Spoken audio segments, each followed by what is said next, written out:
So, who won the VP debate last night? Well, we'll get into that in just a minute. But there's one thing that nobody's disputing. Joe Biden had a lot of laughs last night. Now, he was laughing during discussions about Libya, Iraq, Afghanistan, the economy, taxes, and on and on and on. Now, here's reaction from some Fox All-Stars, plus the president even opined about the Veep's performance. If you heard it on radio, Biden won. If you watched it on television, he lost. I think he had a very strong debate, but was diminished. I thought personally was diminished by the smirking, and he overdid it. I thought it was unattractive. I thought it was rude, and I have a feeling it'll come across to an awful lot of people as rude. It looked like a cranky old man to some extent debating a polite young man. I don't believe that I have ever seen a debate in which one participant was as openly disrespectful of the other as Biden was to Paul Ryan tonight. It's pretty amazing how often he was interrupting and hectoring and laughing and smiling and grimacing and grinning. You know, it's almost like they put Joker juice in the water that he had there on the stage. He was so rude. He was so toothy. He was so over dramatic. He was rolling his eyes. He was sighing. By the way, but on the other hand, you know, it's Joe Biden. I thought Joe Biden did great, and I couldn't be prouder of him. Surprise, surprise. We'll have to ask Carl what Joker juice is. But before we get into that, Eric, rude, cranky, disrespectful, really unprecedented behavior. And if you're trying to swing voters in your camp when you're down, probably not the way to do it. You know, unfortunately, Joe Biden, Mr. VP, confirmed all our suspicions. He's a real jackrabbit. He embarrassed himself. He embarrassed the office. He embarrassed the country. He lied about taxes. He lied about contraception. He lied about his voting record on wars. And most importantly, he lied about what went on in Libya. The scary fact is this guy is one heartbeat away. A condescending, smug, morally and intellectually bankrupt man is one heartbeat away from the presidency. Your question, Andrea, 4 more years or 4 more weeks? Yeah. You know, Dana, watching that, I thought, as a woman, he just looked so cocky and so arrogant. And I thought, you know, every woman has worked in an office, in the workplace, with the Joe Biden. You know, the guy that puts his finger in your face, the guy that sort of dresses you down, who knows more than you do. Hey, honey, go make some coffee. That's how I took it. You know what I thought?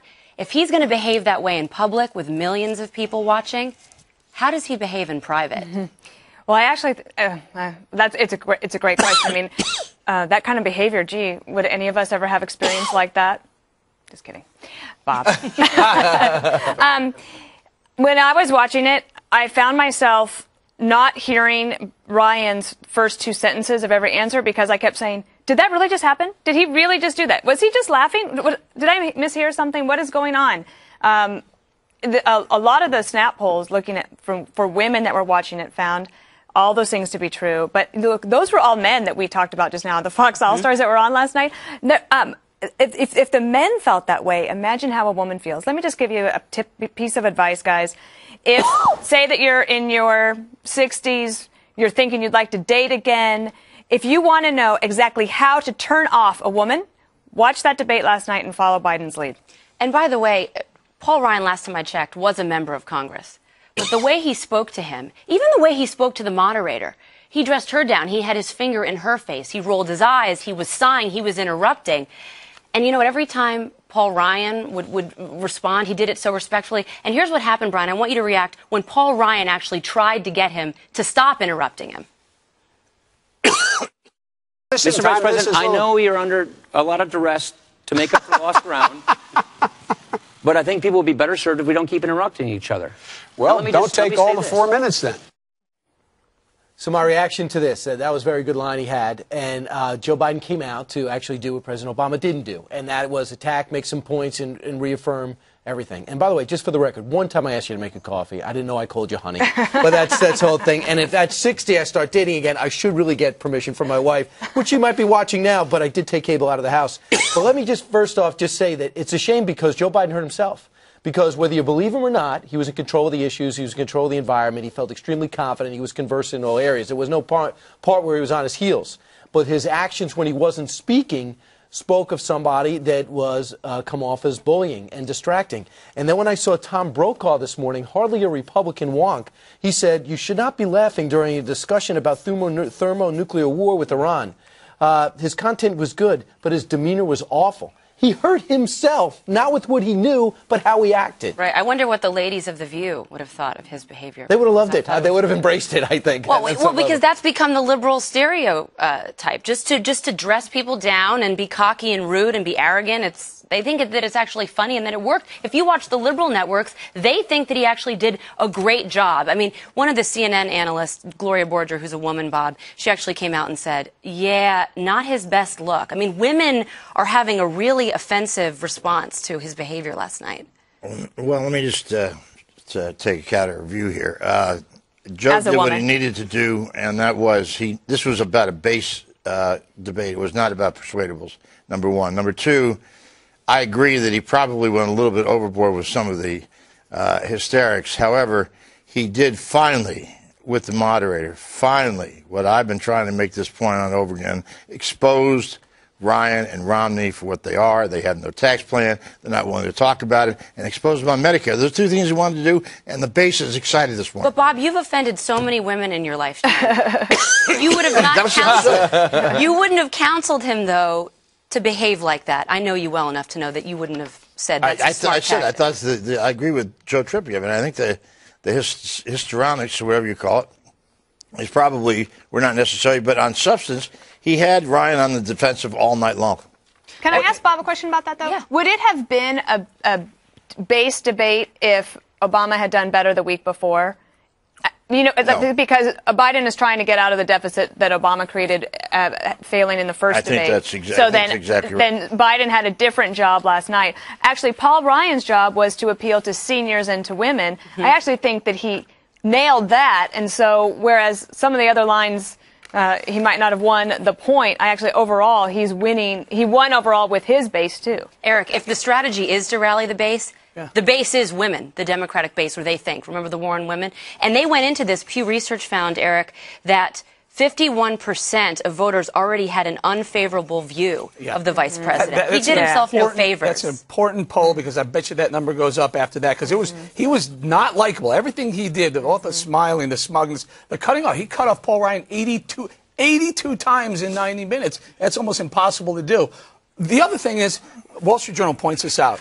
He was on the attack. They call it the bully versus the wonk. He was on the attack, meaning Joe Biden, all night. And every time he attacked Paul Ryan on a topic, it was wrong. His facts were wrong. Yes, wrong, Bob. I got him right here. Ryan was on the defense all night long for good reason. Obamacare will likely put 15% of the hospitals out of business. Romney's plan will not raise taxes on the middle class. And Medicare will cost you more under Obamacare. The things he attacked on, he was wrong. I'm not going to laugh at you. I'm just going to say you've been in Oz all night long if you believe that tax is not going to tax the middle class. This is what the AP said about the $716 billion, which Joe Biden said is not being cut out of Medicare. The AP fact check says the administration is cutting $716 billion over 10 years. Medicare payments to providers and using some of the money to improve benefits, but most of the money is being used to expand health care coverage outside of Medicare. This is the AP fact check. It's the difference between savings and gutting.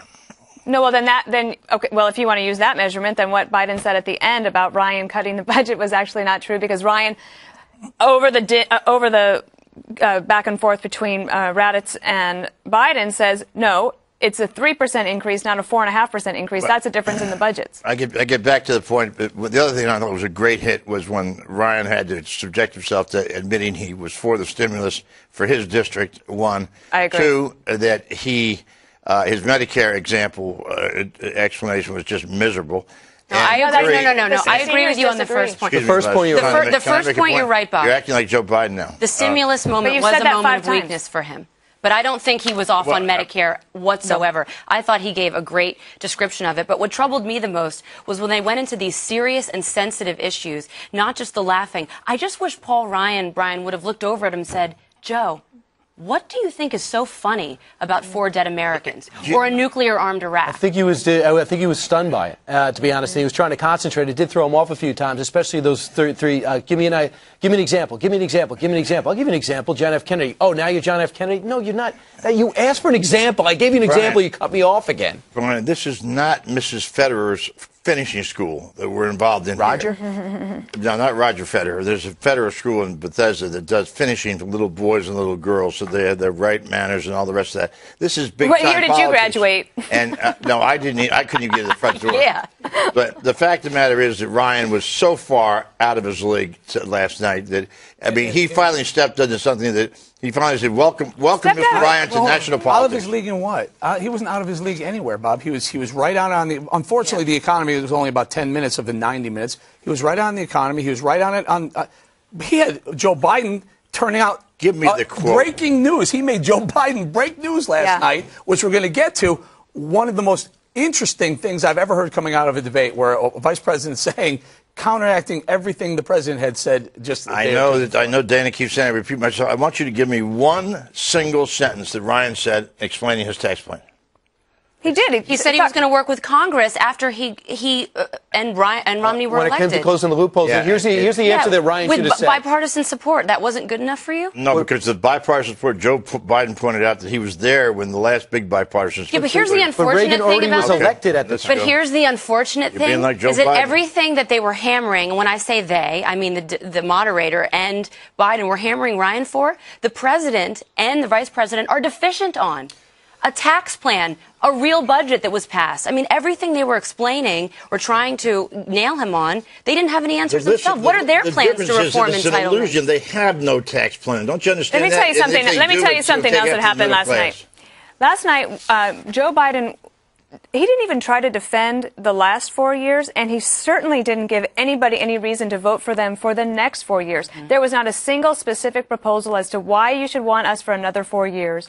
It was basically, the strategy was, make my opponent look small, ridicule him, and call him a liar before he even gets started. That was the strategy. We'll talk about the polls, but there was an interesting focus group last night in Ohio of undecided voters, of which Biden overwhelmingly won. And all the other polls? But you call those polls. But what's the story? One of those, it doesn't even deserve But again, what's everybody talking about, Bob? Even if your argument's right that he made a lot of points on substance, everybody's talking about the style and not in a favorable way. Who's everybody? The chattering class is talking about substance. But Bob, every network today is talking about his behavior today. No, I think if you were when you go on the train tonight, you should just listen and overhear what people are saying. Actually, people are probably going to be talking about the Don't go in the quiet car, because that will not make any sense. Because Dana will not be able to pull off her experiment. He's in the 1%. Bob in the quiet car. Joe Biden takes that train every year for 20 or 30 years. Bob, I got to put you in the. And last night he was as off the rails as. Oh, very nice. That's good. We got to go. I got to put you in the 5's quiet car right now so we can go to commercial break. You put me in the quiet car.